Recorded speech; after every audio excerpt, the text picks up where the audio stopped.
10 साल के बाद हमारे यहाँ इलेक्शन हुए।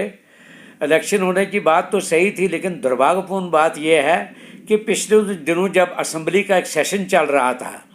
और सेशन में खामखा का एक मुद्दा क्रिएट कर दिया इन्होंने 370 का, जिस 370 के मुद्दे की वजह से पूरे 5 दिन का इजलास जो है उससे कोई लाभदायक बात नहीं सामने आ सकी। और हमें दुख है कि हमारे पार्टी के जो 28 शेर वहाँ पर थे, उन 28 शेरों को इन्होंने बहुत ही बुरा सलूक किया उनके साथ, और मार्शल ने भी उनको काफ़ी धत्कारा। ये चीज़ अच्छी नहीं है। कल अगर कश्मीर में ये हादसा हुआ, परसों जब सेशन जम्मू में होगा तो इस वक्त शायद जम्मू में ये लोग भी नेशनल कॉन्फ्रेंस के लोगों के साथ ऐसा करेंगे। इसलिए हम कड़े शब्दों के तहत इस चीज़ की मजम्मत करते हैं और जनाब जो नए हमारे स्पीकर साहब आए हैं उनसे गुजारिश करते हैं कि हमेशा पक्षपात ना लिया जाए, बल्कि बराबरी का सलूक करके हर एक आदमी को सम्मान और मान दिया जाए वहाँ पर। नंबर 2, जैसा कि आपने मेरे डिस्ट्रिक्ट के सेक्रेटरी जनाब इशाल साहब ने वजह तौर पर फरमाया कि बहुत सारे मुद्दे हैं और हमारे इस थन्ना मंडी कॉन्स्टिट्यूंसी से जो मैंडेट है वो आज़ाद उम्मीदवार जनाब मुजफ्फर इकबाल साहब को दिया गया। और मुझे मुजफ्फर साहब पे ये यकीन है कि परसों वो जब वहाँ इजलास में बोल रहे थे तो शायद उन्होंने अपना तारुफ ही वहाँ पेश किया, और जो इम्पॉर्टेंट मुद्दे थे थन्ना मंडी कॉन्स्टिट्यूंसी के वो कोई ज़ेरे बहस नहीं आया। जैसा कि 3-4 दिनों पहले की बात है कि मिस्टर जावेद साहब जो कि एनसी से ताल्लुक़ रखते हैं और बुद्धल कॉन्स्टिट्यूंसी से जीते हैं, उन्होंने रात को मीडिया पर प्रेस कॉन्फ्रेंस दी कि वहाँ उनके इलाके में अगर कोई आग की वारदात हो जाए और वहाँ पे जब तक रजौरी से फायर ब्रिगेड वहाँ पहुँचेगा तब तक वो बिल्डिंग खाक हो जाएगी। तो वहाँ पर दूसरे दिन जो है वो खुल गया वहाँ पर फायर सर्विस स्टेशन। लेकिन हमारे थन्ना मंडी की बदकिस्मती ये है कि कॉन्स्टिट्यूंसी होने के बावजूद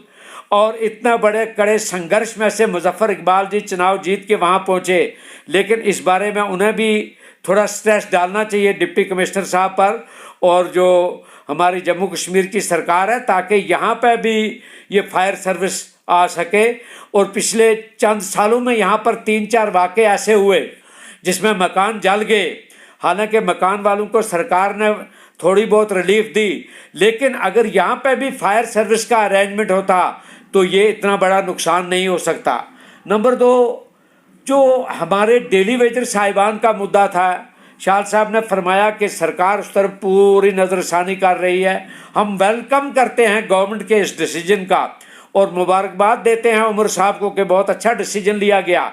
लेकिन साथ साथ एक चीज़ और भी है, वो लोग जिन्होंने अपनी ज़मीनें जो है वो कुर्बान की थी लोगों के लिए, वहाँ पर बड़े बड़े वो हौज़ बने थे, बड़े बड़े टैंक बने थे, उन लोगों के साथ सरकार का एक नियम भी है कि उन लोगों को या तो जॉब दिया जाता है या उनको मुआवजा दिया जाता है। लेकिन ना उनको मुआवजा मिला ना उनको जॉब मिला, वो हवा में ही वो बातें रह गई हैं। तीसरी बात यह है कि मुझे बड़े दुख से ये बात कहनी पड़ रही है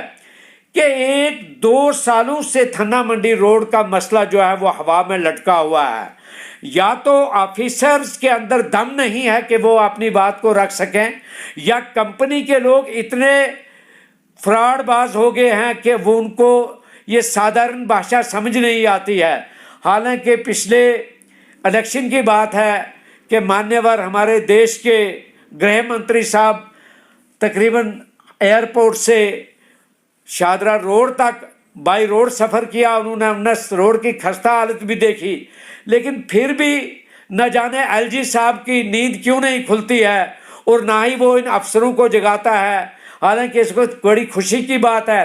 कि हमारे चीफ सेक्रेटरी साहब वो ज़ाती तौर पर उनके वालिद मोहतरम ने यहाँ नौकरी की हुई है रजौरी में बतौर एससी, और वो उनकी जो एजुकेशन का कुछ पार्ट जो प्रैक्टिकल है वो इस थाना मंडी और शादरा शरीफ के गलियारों में गुजरा है। और वो भी आज जानते हैं कि बरसिते डीसी भी उन्ना रजौरी में तैनात रहे, वो जानते हैं इस रोड की खस्ता हालत, लेकिन पता नहीं क्या वजह है, या हम लोग जो हैं ये हमारी बदकिस्मती है कि इन बड़े ऑफिसरों को इस तरफ ध्यान नहीं जाता है। तो ये चंद मसाइल हैं। और मैं फिर एक मरतबा अपने एमएलए साहब से ये गुजारिश करना चाहता हूँ कि आप इस वक्त 1 लाख से ऊपर आदमियों के एमएलए हैं, लिहाजा कोई ना कोई बात जो है होश के अंदर उठाइए, ताकि ये थन्ना मंडी जो पिछड़ी हुई कॉन्स्टिट्यूंसी थी, जो पहले रजौरी कॉन्स्टिट्यूंसी पर निर्भर रहती थी, तो चलो अगर आज आज़ाद हुई है लेकिन इसको आज़ादी का पूरा हक दिया जाए। शुक्रिया। जय हिंद, जय कश्मीर।